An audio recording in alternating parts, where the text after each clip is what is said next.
Welcome to LiveWell Talk on the Mailbag. The Mailbag is a segment of the podcast where I answer outstanding questions from the outstanding listeners that we have of the podcast, and it keeps me on my toes. And I always look forward to the Mailbag.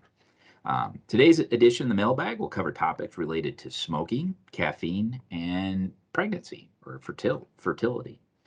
Our first question is from Stanley.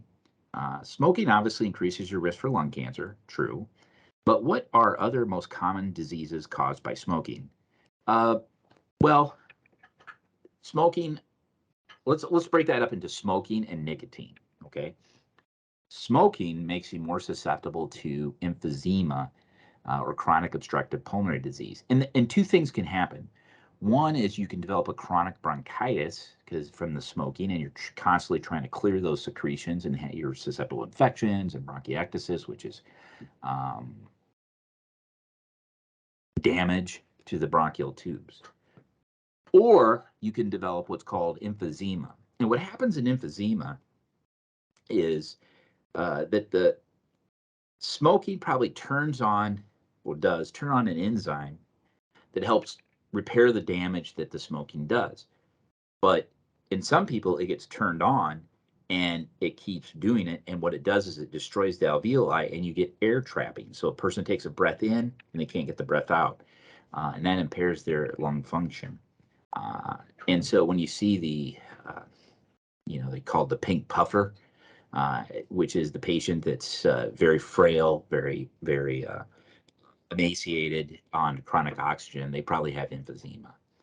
The blue bloater, or the Pickwickian, Mr. Pickwick from Dickens' Pickwick Papers. Now, those are individuals that have probably obstructive sleep apnea, chronic bronchitis. Both can be caused by smoking. But now let's talk about nicotine. Nicotine can cause the cholesterol plaques that are formed in your body from high cholesterol, and the small blood vessels become brittle. So think of this: the cholesterol plaque is nice and smooth, but you smoke with cholesterol plaque, it becomes brittle and it cracks or breaks. That causes a blood clot to form. Then subsequently you have a heart attack or stroke if it happens in those blood vessels. So smoking is bad in general, as Stanley observed, particularly for lung cancer, but also nicotine, so smokeless tobacco, would be just as dangerous for the development of coronary artery disease, peripheral vascular disease, and sudden cardiac events or sudden strokes. Our next question is from Riley, and Riley asked, does caffeine hurt your brain health? Well, I hope not, because I drink a lot of it, and so I hope that it doesn't hurt me. But in all seriousness, caffeine, no, it probably does not hurt your brain health, with the exception that it can impair you from getting a good night's sleep and then subsequently decrease brain health, brain performance. And I'll tell you a personal story. One Lent, I gave up caffeine for Lent. And I would have argued with you that caffeine didn't affect my sleep and that I could drink coffee or caffeinated beverages at 9 p.m. and still sleep fine.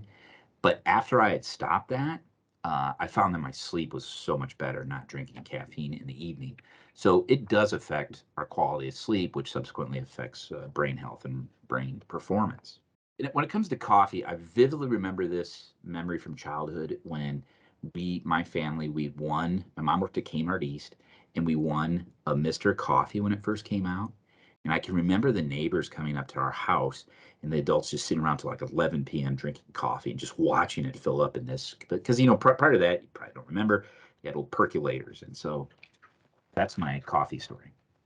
Our last question is from Diane. Is hormonal birth control bad for fertility in the long run? Diane, I'm not a pregnancy expert, but my understanding is no. Now, you will have decreased return of fertility for up to 90 days, and the menstruation cycle may not return, and I'm sure the ovulation from birth control may take up to 90 days, but at 1 year's time, I think the fertility rates are identical to people that didn't take birth control. So the end of that,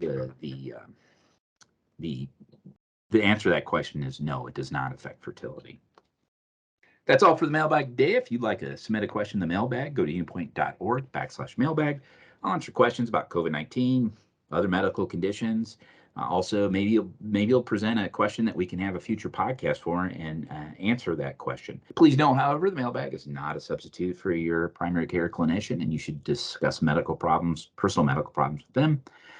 If it is an emergency, go to the nearest emergency room.